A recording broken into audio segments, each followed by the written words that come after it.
should show up. It's illustrating that there's voice there, so.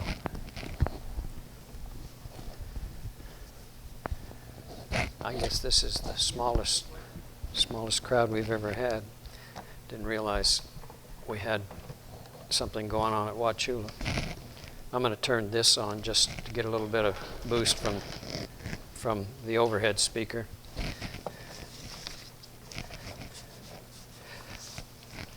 I had a pretty exhausting week, and then 2 long days here, Friday and Saturday, and didn't find out till yesterday evening that I'd be speaking. So I had to get up and put these notes together early this morning. Mm-mm. No. Yeah, well, he didn't ask. Nobody else mentioned anything, so doesn't make a difference. Well, yeah. I mean, as far as coordinating things, yeah, things need to be done. But I'm glad to be able to stand in. But you just have to accept a little bit of ragged lesson here because I've kind of run the next hour and this hour together. So, what? Gary's ragged lessons. Yeah. Thank you. Yeah, I appreciate that. Thanks very much. Couldn't do that just anywhere. I know that. Pardon? We've got to correct that. Well, we won't worry about it now. So, anybody have a Bible question they'd like to pose? If not, then if you'll move to Hebrews chapter 11, this is the well-known, what we call the Hall of Faith. But I want to do a little bit more than just read something that's here and take that as just all the facts that I think Holy Spirit inspiration presents, and to suggest to you that there's more to be understood. I put it in the greater context lesson of everything has a context, and if we can get into what is presented here, I'm going to mainly pick on I say pick on, you know what, I'm going to mainly feature what I have to say about Abraham here, and then maybe bring in one of the others in the lesson next hour. But it falls kind of into the category as who is Abraham, more than just who we know him to be as the father of the Hebrew nation, and to be more than just an extreme example of faith that's presented to us that we ought to be emulating in the Bible. And I think we know from so many of our Bible characters that we've looked at and studied in the past how these are given to us as examples, as Paul has stated that, and I say Paul because I believe him to be the writer of Hebrews, but that's neither something to factually state, but just to say that that's my opinion by the elevated language that is used, and it's so characteristic of Paul. But starts out this particular section in verse 1 and 2. Faith is the substance of things hoped for, the evidence of things not seen, for by it the elders obtained a good report. And the word elder there is used in the sense of those that had gone on before and the passing of time, because obviously some of these characters that are presented here are young in age. So when we look at the elders, we're meaning as historically as we might say our ancestors are our elders. Through faith, we understand that the worlds were framed by the word of God, so that things which are seen were not made of things which do appear. And in my pursuit of just words and looking at words and trying to extend beyond the obvious that we have here, we think that we live in a world of creative genius because of all of the technology and the advancements and things that have happened. But as according to this, there's nothing that we have that did not come from what God left here on this earth to begin with. The things that are extracted from earth, from plants, from things that make up even technology today, those are things that God has already provided for. He says here, which are seen were not made of things which do appear. So the idea that we think that we're so smart and that we have gained so much on everybody else's knowledge, there's no knowledge that, first of all, did not come as a blessing from God.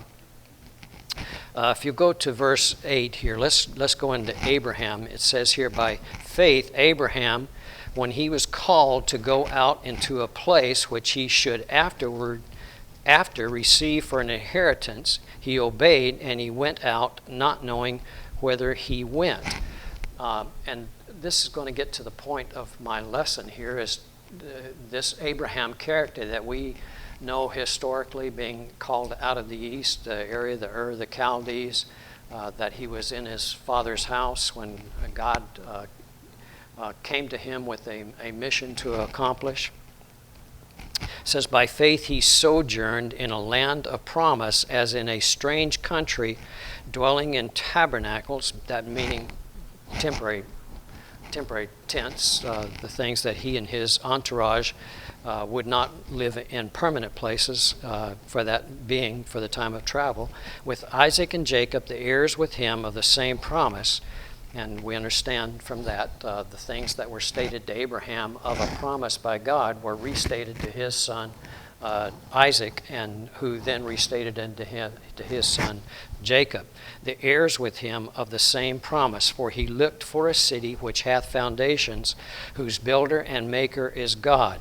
Through faith also Sarah herself received strength to conceive seed, and was delivered of a child when she was past age, because she judged him faithful who had promised. Now go back down to verse 17. By faith Abraham, when he was tried, offered up Isaac, and he that had received the promises offered up his only begotten son. So we see some allusions there to the blessing of Christ and God's offering of his only begotten son. Now, for a background in this, let's go to Genesis chapter 11. Genesis chapter 11.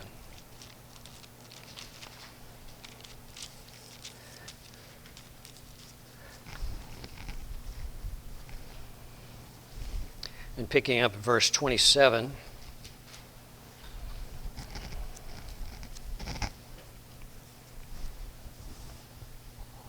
Good morning, Lonnie. And Joyce behind you.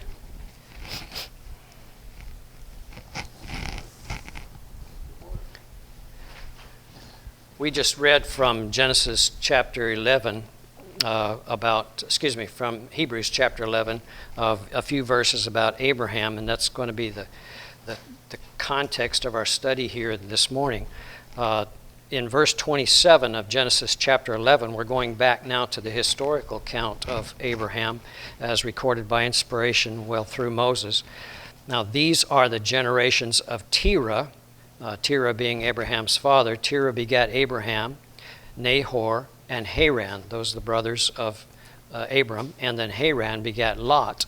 And Haran died before his father Terah in the land of his nativity in Ur of the Chaldees. And Abram and Nahor took them wives. The same of Abraham's wife was Sarai, later on, of course, to be called Sarah. Verse 30, but Sarai was barren, she had no child. Now, if you go to verse 1 of chapter 12, we have God now speaking with Abraham. If we look at this, at what words are probably not said, we've spoken many a time that the Bible lays out principles by which we live. It also gives us some historical context to some of the characters in the Bible, but we don't get a full fleshing out of the information, and such is the nature that we have of Abraham. We look at Abraham, I think, in a sense as well, that he was a man who had prospered in the Ur of the Chaldees, that he had everything that was just right because all of these flocks and things that he had that he brought with him. He had this entourage of servants that came with him into the land when God finally brought him into the area. And we think that Abraham was, I'm trying to say, what is our perspective? What is our look at Abraham? And I think probably we come up with some ideas that are not proper. Abraham was living in his father's house. Let's stop and think a minute here, not as just what the words say on the paper, but why would Abraham, looking back historically, looking back culturally, why would Abraham be in his father's house? And the key to that is that his wife was what? Barren. And you say, well, what would that have to do anything? Again, historically, culturally, in an agrarian society, the families were large. Why? Because the family had to produce something that would require a number of hands, and so families would be large, and there would be children then that would produce. But it goes beyond just the idea of production, because in a day when you didn't have 401ks, when you didn't have retirement accounts, when you didn't have Social Security, the children also represented what? Yeah, the security, the future, the old age security of the mother and father. Jesus teaches us that in Luke chapter 7 when we have the widow of Nain. Remember, Jesus was going and he came within proximity of the town called Nain, and out of Nain was coming what? A procession of what? Funeral procession. Out of the city was coming a funeral procession. And Jesus, as kind of the language says, he kind of stood back and he observed the widow, and he, of course, knowing all things, recognized her as being the mother of an only son. And she was greatly grieved. Now we would say, yeah, anybody that would lose a son, they would what? Be greatly grieved. But it goes beyond that. Why does Jesus have particular compassion on this widow lady? She's lost her means of security in her old age. And so, we think Abraham, he's doing well. He's fine. He's living in his father's house. He has servants. But he's got a wife that can't do what? Produce a family. And so Abraham, I think we have to look at him as we get an example here. He has a relationship with God. What constitutes his relationship with God? Somebody say the P word. Prayer, right? Abraham has been identified by God as someone that is very, very endeared to him. Someone who is somehow considers his life to be a blessing in that he has a connection with God. Now, we can get into the whole idea of God and all the other worlds there that have some relationship or responsibility to God, but Abraham somehow sees this in a very unique sense. And I think we have to say is Abraham must be a man of prayer. He has to be one. What is he praying for? Just a minute, Lonnie. What is Abraham praying for? A child, and probably not just one child, but a family. And so Abraham may not be as well off emotionally, mentally, as we might expect that he might be, because we see of all the wealth and things that he has, but he doesn't have what he desires to be able to produce a family because his wife is unable to bear a child. And so it appears from this language here that we're going to get into chapter 12, God is going to speak to Abraham. What is he speaking to Abraham? What did I lose? Oh, it came out of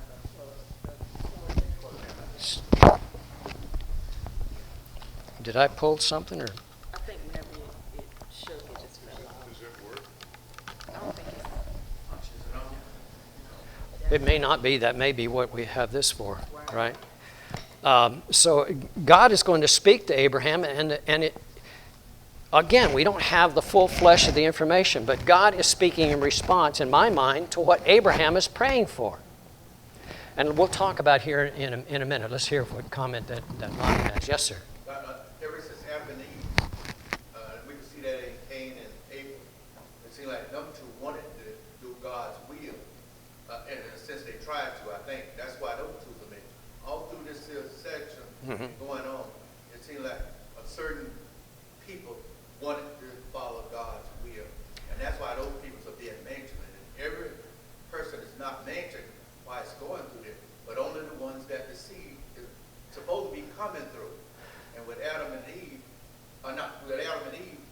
that was what God had told them to do, to fulfill the earth. And so that was a part of the innocent commandment that he had gave to replenish the earth. So from there on, we can see that happening, that some choose to do God's will, and then these people are being mentioned all the time through the name of other children. All right. Those are the ones that pick to talk about that are really trying to do what God said. We see Cain not doing it the way God said do it, and Abel did. And that's why Abel will be blessed and on down through the line. It took these particular people through the line to show where the seed is going through too. Like that. And then and that's the main thing that people are doing, in a sense like what you said, to pray to God, for descendants. Somebody that the seed will be going through too. I'm glad you brought that up because, I was debating this morning on, like I said, this kind of coming from my own personal study. But before Abraham, I love the expression that we have. I think it's in Genesis chapter 6 that Noah walked with God. See, and Noah, like Abraham, is not a perfect person. Abraham's going to get himself in some serious messes. Noah, after he came out of the ark and he offered a sacrifice to God, and then he turned around and compromised himself in a situation that ended up bringing detriment to a member of his family. I'm talking about Noah getting drunk and the incident that took place there. But obviously, if he's walking with God, then Noah is also a man of prayer. We see that in the fact that he got out of the ark and he was making a sacrifice, and which was a communication with God. If anybody has anything to add to this, please don't hesitate to, because like I said, for the lack of time, mine here is probably a little bit choppy, but I think what we want to do is establish that there's a reason why Hebrews speaks in almost a cryptic way, in short bursts of these that are part of what we call the Hall of Faith. And that there's a story behind each one. And if we just read the Hebrews account, we're missing the point of why those people are in that Hall of Faith. And we're looking at this particular case, Abraham. Why was he called up out of the Ur of the Chaldees? Could it be that God said, Abraham, I hear your prayers. I hear what you want. I hear what you feel like you need to accomplish. And I'm going to accomplish it to you, but you have to do something. You have to get up. You have to get up and out of your father's house and go to where am I going, God? What am I going to do when I get there? God is saying to Abraham, just trust me. Trust me as you have trusted me in prayer. I have heard your prayer. I'm going to answer your prayer. It may not be answered in the same way that you would expect, that if Sarah would be able to bear a house full of children and you would have the production that is necessary in your society, in your culture, in the agrarian world that you're used to. I have a purpose. I have a plan for you. And that's why he shows up in Hebrews chapter 11 as one of this profound faith, and in that an example to us. So let's go here to chapter 12. All right, so we identified Abram as the son of Terah, and that he has taken under his kind of shelter, his wings, so to speak, his nephew Lot, because his brother passed away. It says in verse 12, in 12 verse 1, now the Lord said unto Abram, get thee out of thy country, and from thy kindred, and from thy father's house, unto a land that I will show you. Now, what is particularly profound about that? Abraham's world up to this point is what? Pretty small. He's a grown man. He's a married man. He's living where? Is he living there for any particular reason other than the fact that he cannot produce a family of his own and be like what would be a determinant factor in all the culture and the society of his particular time? Yes, Lonnie? I think the thing is that God wanted Abraham. Abraham was there for support for his father, I believe, but family. And so but God called him to do a service to him, and God wanted him to do a specific service for him. And he didn't tell him everything at that time, but he wanted to test him. So he called him to do a specific thing for him. And he told him one thing to do. He told him to get him around his family, his kindred, all that. But we see something happen. He didn't do what God said to do too. Well, yeah, right. As we've already mentioned, he, like Noah, not perfect, but what's in understanding that Abraham, Noah, David, and many times an example of one who was acknowledged by God as being one after his own heart, but yet a man who had many difficulties and challenges in life because of some things that he had done. But the benefit to us in that is realizing that we don't have to be perfect in a moral sense. That we can exemplify in our lives some characteristics that are totally human. And because we are among the righteous, as is identified as Abel, which we'll talk the next hour, that we can be identified with righteous even with the sins that we have repented of and asked God to forgive us, and he has thrown them into a sea of forgetfulness. The last verse, I think it is, of Micah. And so people like Noah and people like Abraham stand out in this particular passage. That God has heard his prayer. God is going to answer his prayer. He's not going to answer it in the same way that Abram, to be changed to Abraham, might have hoped or expected, or maybe the reality is going to be far greater than what he could have ever hoped for or expected, because what he wanted was Sarah to bear a child so that he could stay in what he knew to be his little world of Ur of the Chaldees, raise a family, and be able to produce like society, culture demanded at that particular time. God's telling him to get up, get away from your country, get away from your father's house. Abraham, I want you to get up and go on with your life.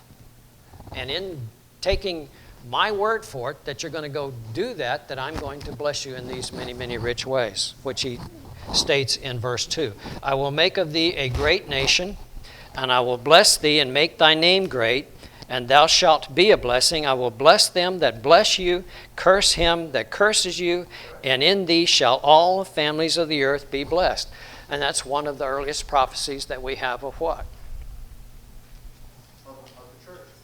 Of the church, of the lineage of what was going to be Isaac and Jacob, and those of the descendants that would make up God's people, the Israelites, and from the son of Judah would come the lineage of Jesus. So all of the earth going to be blessed in the sense that Abraham, again, as I said, far greater than what he could have ever expected had he just had the children that he had hoped to have.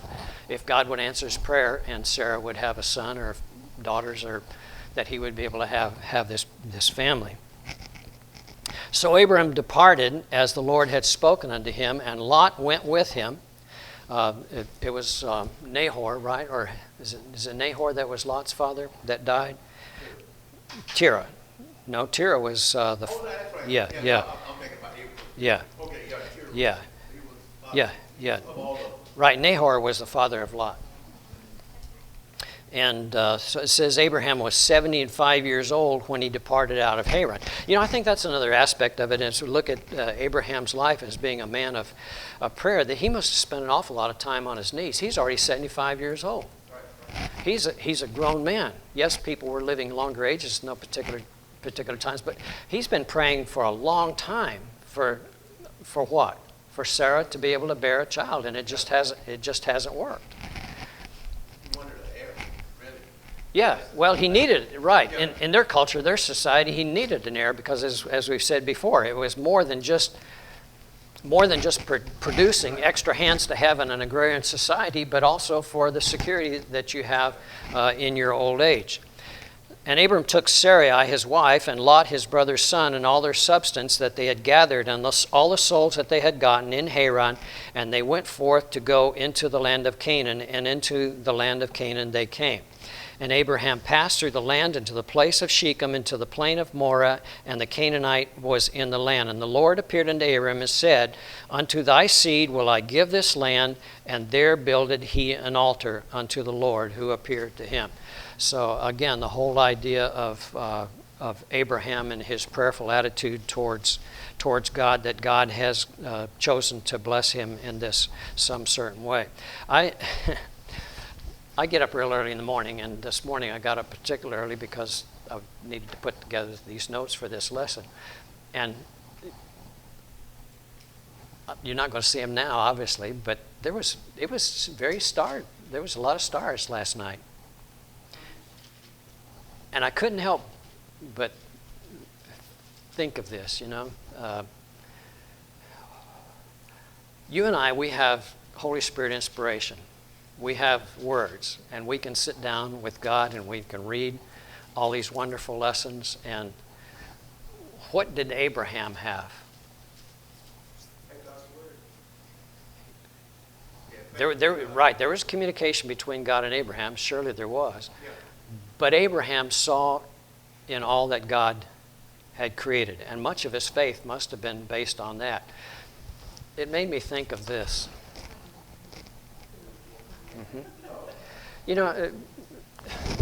Not Laura, and maybe not you, not Cherish, but we grew up in an era when Disney came up with the most marvelous stories. It's not today. It's morphed into social justice and things like that. But there was a day when things like this, they were just absolutely wonderful.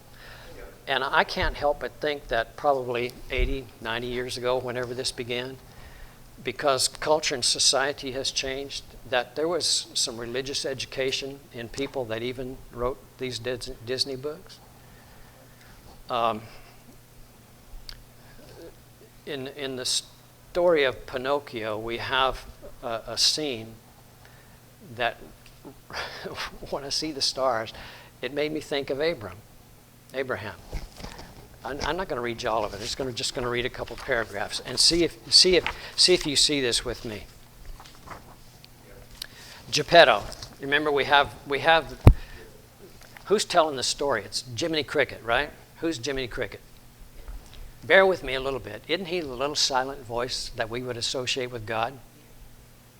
And maybe Abraham in seeing nature and being in an agrarian society and being there where all these marvelous things beyond human comprehension are taking place, that he might be like, he might be listening like Jiminy Cricket would be opening up this story.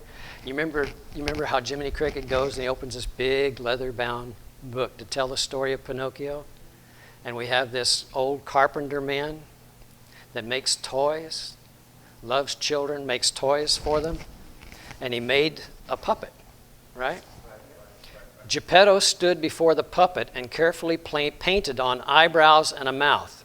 His cat, Figaro, and his goldfish, can you tell this story? His goldfish, Cleo, looked on. Now, said Geppetto, I have just the name for you. Pinocchio. Do you like it, Figaro? Figaro shook his furry head. No? Well, you'll grow to like it, said Geppetto. Pinocchio it is. Now listen. Later that evening, Geppetto put Pinocchio away for the night. Remember, he's a puppet, wooden puppet. And climbed into bed. Before he fell asleep, Geppetto looked out his window at the brightly lit sky. Oh, Figaro, look, he exclaimed, the wishing star. Geppetto made a wish. It was one dear to his heart. Starlight, star bright, first star I see tonight. I wish I may, I wish I might, have the wish I wish tonight. Figaro, do you know what I wished? I wished that my little Pinocchio might be a real boy, said Geppetto, and then he settled into bed.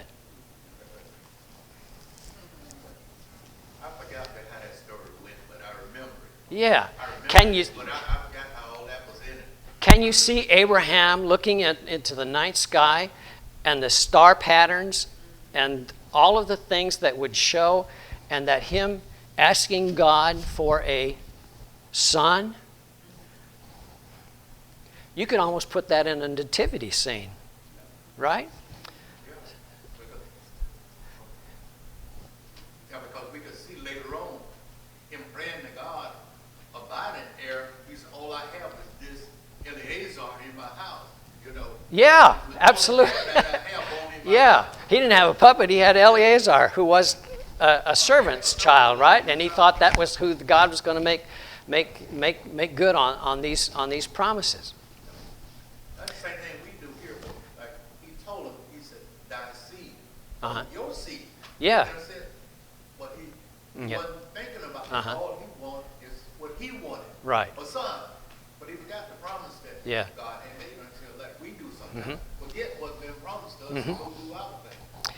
Yeah, the whole idea of the star here. You know, there was a song, Lee Greenwood, a song, "I'm Proud to Be American." I don't know if that was the title of it, but you remember hearing it years ago. You don't hear it so much more. You know, "I'm proud to be American, land I know I'm free," da da da da da da. And in there it says, "Thank my lucky stars." You know, what is in the story of Pinocchio, and what is in Lee Greenwood's song? What's the idea of the stars? Isn't it might be a metaphor for something? Yeah. The wish upon Yeah, right. Yeah. That through those stars is represented. All those stars. Meaning when the sky is full of stars, it Uh-huh. just lets me know. I just think about it and say that God can take care of this problem. Look at all of these problems or whatever He puts all over us Yeah. at one time. He Yeah. solve everybody's problem at one time. It's proof of the verse in Romans chapter 1 is that the evidence of God is seen in the world that God has created. And I feel confident that the Disney writer is from a background, a religious background, to present that there, and that Abraham, being the man of faith that he was, and the communication with God, that God recognized his allegiance to him, that God is going to answer the prayer. He's going to answer the prayer in his way and use Abraham to develop the nation of people that would be God's people. Not God's people in the sense that nobody else was God's people. They were just God's people in what? A very, very special way, because he's going to give them a religion that is going to produce what? Messiah, Christ. We can say it as salvation. Go back to Hebrews chapter 11. I want you to focus on the last two verses.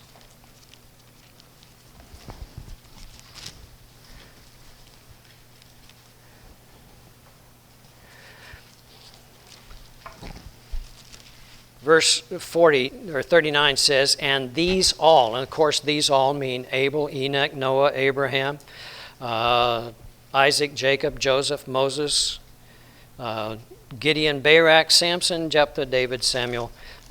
It says women, all characterized, I guess, plurally in verse 35. But he says here that all of these, all, meaning what? Every one of them, having obtained a good report through faith, received not the promise. Now this is very special in the sense of what follows. God having provided some better thing for us, that they, that is these all, that they along with us should what?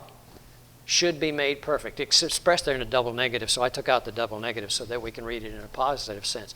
That all of these that are the part of this listing there in Hebrews chapter 11 as being the faithful, those that God had accounted by Holy Spirit inspiration to put them in this book and make of them an example that we can look through as all of them, like we have spent a little bit of time looking at Abraham, and see that there's more to it than just the mention of it. That there is a story behind this. And the story that we get out of Abraham is this is a dedicated man, dedicated to God, a man of great faith to God, a man who must have prayed, just like Geppetto prayed for a son, not knowing that the puppet was going to turn into a son. But Abraham not knowing that God was going to fulfill his promise in a very, very special way.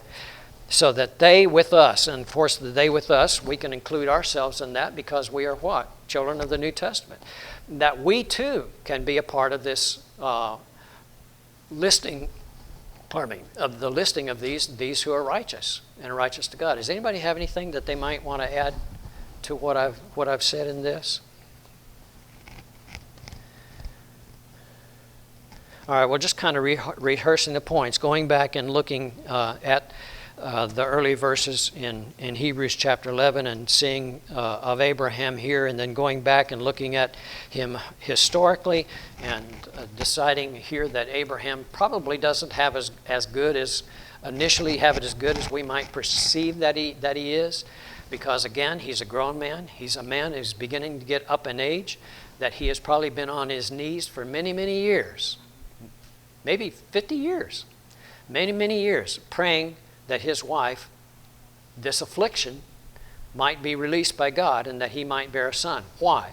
Because the world that he knew, the culture that he knew, demanded children. Children, hands to milk the cows, hands to hoe the weeds, to plant the seeds, to harvest the crops. And children was of a necessity. But also, too, there's no retirement accounts, there's no 401ks, there's no Social Security. So the children were also representative of security of those. That's why Jesus favors widows, as we've already pointed out, the widow of Nain. Yes, sir? Children has always been important until today. Children have always been important to the family. But now, families up until today had large families. Everybody had large families. That's a good point. They wanted Yeah. a large family. Right. To be able to help Right. rear the family, in Yeah. a sense. And, when we came along, we had to help support the family when we came along. We went to work, we brought our money to mom. She gave us what she wanted Right. us to have out of, because we was, in a sense, helping support the family. Yeah, as recent as 2, 3, 4 generations ago, there were still large families for that very reason. We were still an agriculture, agrarian-based society before we became an urban society today. There's, yeah, the idea of plenish the earth, multiply, plenish the earth. That has long passed. Many couples today are opting not to have children, or to have smaller families, or to have families later in life. The basis today is not so much as production. By production, I mean farm help, labor. Not so much as production, but as you state, the family unit and how important a family is, but not to the same needs as what it was a few generations ago. Yes, ma'am. I was going to say that as a child growing up, I always said that when I got old enough to have kids, I was going to have 8 children. Uh-huh. I always wanted to have 8 children. I used to tell my mom and dad all the time, I would say, just wait till you start having them. I always wanted 8 children. Be careful what you wish for. Because I used to watch Uh-huh. her sisters and her brothers, how close-knit they were. And grandmama and my granddaddy could just say something. My granddaddy used to just could look at you. His grandkids and stuff, they knew. If they was cutting up, they better straighten up. Well, in an agrarian society, you didn't have all the distractions that you have now. That kind of, you got soccer this and bowling that, and and all these activities that kids got to be involved in, and it's dividing up the family. I got to. I love it. I always, but when I started having children, when I had the first one, that cut that 8. Lonnie and then Jimmy. Jimmy, go ahead. If it wasn't for abortion, we would probably have 500 million people in the United States. Because 60 million babies have been aborted since 71 or whatever it's been. And then you add, put 21 or 22 years, they started to have children, and then their children started to have children. We would probably have over 500 million in the United States if it wasn't for abortion. Yeah, that's a sad commentary on the world that we exist in. And of course, as we see in prior societies that we have here, God only takes so much, and then God God will drop the hammer. I'm not predicting that that's what's going to happen, but if our culture, if our society doesn't make some changes, then Not that way. no. Yes, Lonnie. I thought that was Johnny. Johnny, did you have? Okay, well, it must have been Jim. I thought it was Johnny. I don't know, for some reason we got to abortion, so, but I was, Well, families. Yeah, it's in the context of family and. okay, but abortion, in a sense to me, is, well, I'm sort of confused. Anyway, family was large then, because everything was manual in a sense. You know what I'm talking about? We didn't have the Yeah. things they have today. When we came along, a lot of things they have today, we didn't have it back then. We had to do it by hand. We had to collect firewood. And a lot of things, we didn't have the necessity that people have today. And so a lot of things that people have, they think we had back there. We didn't have it. And so we didn't have television. We just did have a battery operated radio at some time. And they didn't work all the time. And we used to listen to shows on the radio and stuff like that. The Shadow, you remember all that? And all the long range and different things. We used to hear that on the radio, and then records. We didn't have that necessity of seeing these things they see on television. We had to listen to the radio 12 o'clock at night to see all the singers and the rock groups and singers, rock and roll singers and all that. Midnight. That's when it came on Random Record Shop. Yeah. And so there's a lot of things they have today we didn't have television. But I appreciated that more then than what we have today, because the family talked and was together. Yeah. And we shared things and we learned things from the family, just sitting around talking and playing games and riddles. Our mother and stepfather and all of them used to play with us, rubber ball and all that stuff, tag, rows around the ring and all that. We used to be a family, together. But now you don't see all of that. Well, isn't that the basis for the explosive thing in abortion, is the breakdown of the family unit, right? It's all there. We're going to have to stop here now so we can take a break before the next hour. Glad to see you, Zelda. We get into that, though. Yeah. Abortion, I think a lot of